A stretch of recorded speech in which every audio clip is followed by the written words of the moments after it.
Hello everyone! Good day and good morning, good afternoon, saan man sulok ng bansa ka naroroon. Siguro po isa ka po sa naghahanap ng property dito sa Bulacan area. At ngayon po ay meron tayong pupuntahan na isang property na 1.8 hectare. At titingnan po natin itong road nga na ating dinadaanan. Ayan, bali cemented road naman po itong barangay road nga na to. Pasok ang sasakyan. So, kung isa ka po sa naghahanap ng ganitong property na ganito kalaking 1.8 hectare, so continue for watching at alamin natin ang mga detalye. So, thank you for watching din at sana pa-subscribe na rin po. At please don't skip my ads. And thank you for watching at konting lambing po sa ating mga manunood dyan. Palambing naman po, don't skip my ads para po sa ating konting panggaas na kinikita dito sa YouTube channel nga as nag-i-income na po ito ng pakonti-konti at nag-a-active na po ulit tayo sa pag-upload. Thank you so much. Continue for watching.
Ito nga po yung ating dinaraanan ay may konting right of way papasok and then property na po.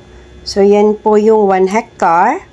Itong ating pinasok ng sasakyan. So yan na po yung property. So ito po yung latag ng lupa, pantayin po siya. At ang marami po dito yung kawayan o bositik kung tawagin. Yan. Maganda po itong pasto land kasi ito po para sa maganda rin yung anuhan ng mga manok na panabong kasi ang patag na patag yung area niya. Maraming pwedeng ilagay sa property o RDL farming. Yan. So, dito, doon magkakaroon ng daan. Oo, doon sa may baba na yun. So, di ba sementado yung nandun? Bababang ganon. Sa simento. Doon kukuha. Doon kukuha. Para lalabas dito. Para papasok dito. Sa hangganan nila gagawin. Etong part na to, kanino, iba na to? Dito na rin to. sa lupa nila. Oo, sa lupa din. Ano ba to? Nakaseparate ng title?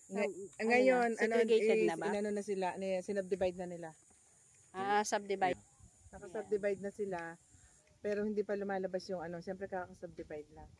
Ayun, ano to ate? Basta Ito, 8,152. Itong isa naman ay 10,000 eksakto. Yan, 10,000 eksakto. Kaya dito tayo dadaan sa gilid nere. Ganun. Hindi, bababa tayo. Dini sa hangganan, diba? Sa hangganan nere. Dini tayo dadaan hangganan. Dini sa baba nere. Okay. Separate ang title ng 10,000 ng 1 hectare. Ayan. Subdivided na. Okay, may titulo na. Meron na. Okay. Labas na po yung titulo? Hindi pa. Lumalabas kasi hindi pa nakapaano lang Pero lalabas nung December. Ba't ang tagal? Kaano lang na itong taon na ito. Nung December sila January ba? January yata. Kasi napakalaki lupa. 67, mahigit kulang 7 hektarya lahat pinagtilad. Kung di January ma'am, February sila subdivide. Wala pa tayong maipapakita titulo. Meron na yung luma pa. Yung luma Pero pa. meron na siyang Luma pa. Okay. Bali yun, segregate na nga. Kaya lang, nasa RD pa, hindi pa ina-out. Tama. Yun. For waiting na lang yung titulo. So yun, ang may as waiting ang titulo, na-surrender nyo na ang buo. Sinurrender na nila. Ayun, pag sinurrender kasi yun, pinaprocess na. Ganun nga po.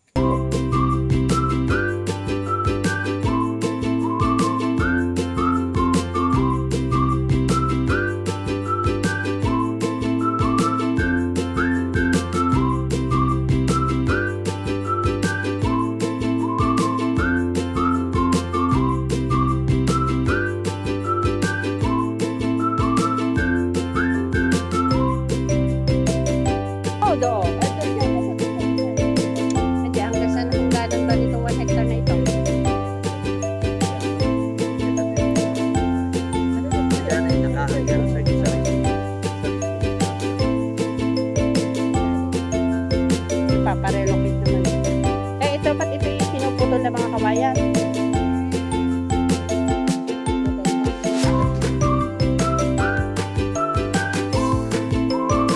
Yan, sa yung 1 hectare.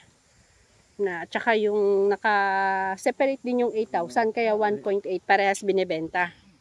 So 1.8 po yung kabuuan niya. Bagli dalawa ang lalabas na titulo. Kasi ano ba magkapatid ba ang may-ari? Magkapatid. Ayun na, ayun ang nanong lupa. Oh. Ayun na. Ayun, tilad-tilad na 67,000 kasi lahat. Ito yung 1 hectare, ito yung 8,000. Pero yung road. Oh, Erika, ito na daan mismo. Saan ba tayo dumaan kaling ganyan eh? Ganyan. Di ba dito? Oo, yeah. Ayun yung daan. Oh, ito palusong na ito. Ito yung pababa. Oo. Ay meron sa bungad pala. Ere yung yan, tingnan natin ereng. Sir, magandang ano, basta yan ang kahanggan. Ito sir, maganda po yung latag ng lupa oh. Sa latag yan. maganda naman yung kasi kung gagawin mong farm eh okay na okay kasi may daan naman. Barang yun, dinaanan natin kanina, cemented. Tahimik, may kuryente na. Asan? Ano lang, ang ganda yung palusong natin. May Cemented.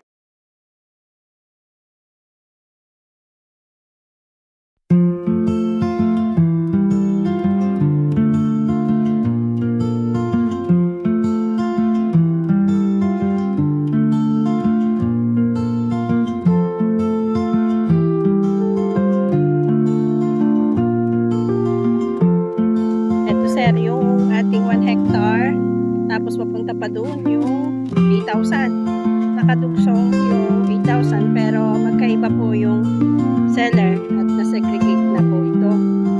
Bali ilang kabuuan dito dati? Hindi 60,000 60,000 oo 6 hectare yung sabihin. Ang putik ang ito grabe. Ay hangin. Ay ito kaya ano?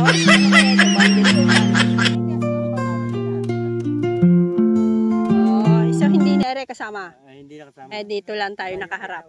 Ayan, dito nakaharap. Yan. Ito na 8,000 din. Et, Ito ganyan.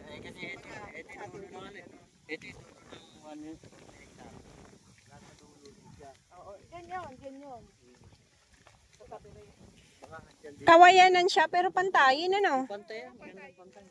Pantayin kahit kawayanan ay maganda ang latag ng lupa. Talagang tahimik dito, pang-ari talaga. Pang ano to? Pang farming. Pang Pang farming. Maganda po. Pwede ka magbaboy, pwede ka mag-alakang ano rito. Pwede bang magbaboy? Pwede, may baboy. Ay, pwede din eh. Posibleng hindi pwede. Ano, kuya? Oo, Yung posibleng hindi pwede. pwede. Yun na, ang ganda. Hindi na tayo dadaan.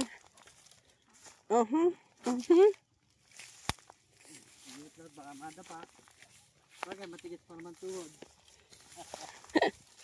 Aba, matindi yung hangin na pumasok sa akin. Nalawayan lang ni ate. Nabalis ka, nabati ka ni Pinsa.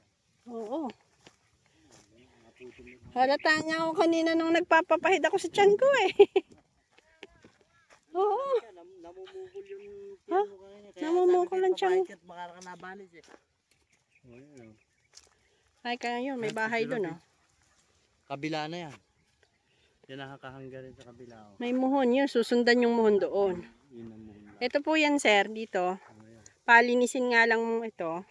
Madali na. Madali naman. Hindi naman ganun kagubat. Kawayan kasi ang marami. Busitik yan, busitik. Busitik. Yan. Ayun, ang dami. Sakop kaya yung mangga na yon? Sakop yan sa ano, matay 67,000. Hindi. Ano? Hindi. Yung bibenta ko ya. Hindi na kasama yan. 1 hectare. Ay hindi. Ang 8,000 pa. Malaki yung 2 hectare. Kulang-kulang 2 hectare yan eh. Hindi na Malaki yan. Hindi naabot doon. Ito lang pa. Akot na yung hanggang doon. Yung malaki na. Dyan lang. Ay, ang laki ng bahay doon oh. Kabila na yan. Isla Puti na yan. Isla Puti. Ito ay sumakop ay San Rafael, Bulacan po ito. Ito, San Rafael na po ito. Malapit lang po ito sa Angat.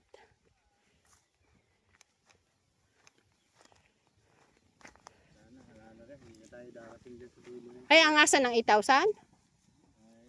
Ito lang palagi ko. 8,000. Pag ganyan. Pag ganito. Andyan yung nakaporma rin sa Ano bang iron din eh? Meron, kuya? Electric na yan eh. Ay, Wala rin yung baba nito. Ayun. Din eh. Maganda naman po sa maghahayupan, may creek talaga. Kahit sa subdivision, hinahanap yung creek. Meron po din yung part, pero hindi na po tatawid doon sa property na yun. Sa manggahan na yun. Hindi na doon tatagos. Ibig sabihin kuya, yung dinaanan natin na yun, kasama yun, yung nasa taas. Kasama nga yun. Kasama Oo, kasi dito konti na lang pala eh. Ayan yan oh. Ayan nilupa oh. Ayan, oh. Naka-ano nga sa karsada oh. Ibig sabihin kuya, nasa boundary na pala tayo. Oh, boundary na yun. Boundary na yung muna yun. Oo. Ere boundary lang. Nandun pa pala ang kagandahan sa taas. Yung kawayan na bumulaklak. Oo. Oh. Namulaklak na. Namulaklak yung kawayan, oh. Kawayan ba yun o ano? Yung ano tawag ito? Bukawi. Ito pa yung lupa, oh. Magandang lupa. Ayun, oh. Mapula. Na mayabo. Oh. Papunta pa pala dun, ate. Ang lupa. Kasi parang nasa boundary tayo, eh. Oo. Kasi yung nandun, creek na. Eh, hindi naman kasali yon. Oo, hindi kasali. Tabon lang yan. Ginawa nilang kinuhanan ng tubig. Ah, Pero doon ang creek, malayo pa. Sa 6 na hektare Pala mahigit. malalim na. at tabon lang yung nandyan. Dito lang tayo sa Wala pwesto silang na ito. kumuha ng ano. Ito lang pwesto na ito. Kaya nasa side lang na ito yung 8,000. Baka nandrining nga. Ito nga ang binta ko. Itong gawin lang na ito. Ibig sabihin, ari pala. Oo, yan lang 8,000. Ito. Ito nga yung isang Ito. hektare ito. Oo. Kaya nga katabi yun. Ayun o. Ito lang isa hektarya pa pag Oo, ito pala. Ito lang. Doon pala yung boundary na. Ito yata yan. Sa ganun. Oo, pag ano niya. Oh. Okay, kasi nandun ang muhon, nakita na eh. Wala namang hindi tintahan namin. Oh, ito na yan. Eh, di ba ere kasama? Yan yung tabon. Oo. Hindi ko alam kung hanggang saan dyan. Dyan may hanggang dyan, may muhon dyan. Ito kasama sa ano, sa isang Kasama to, malamang. Sama-sama na.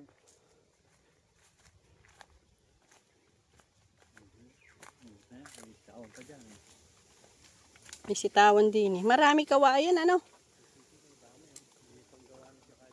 Maraming labong. Ano ang kawayan?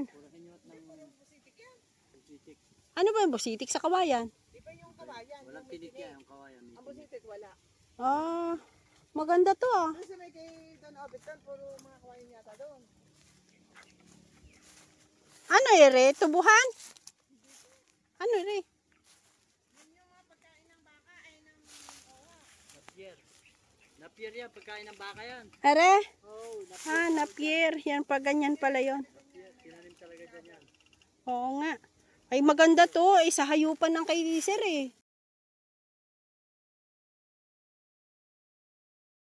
Yan. May napier.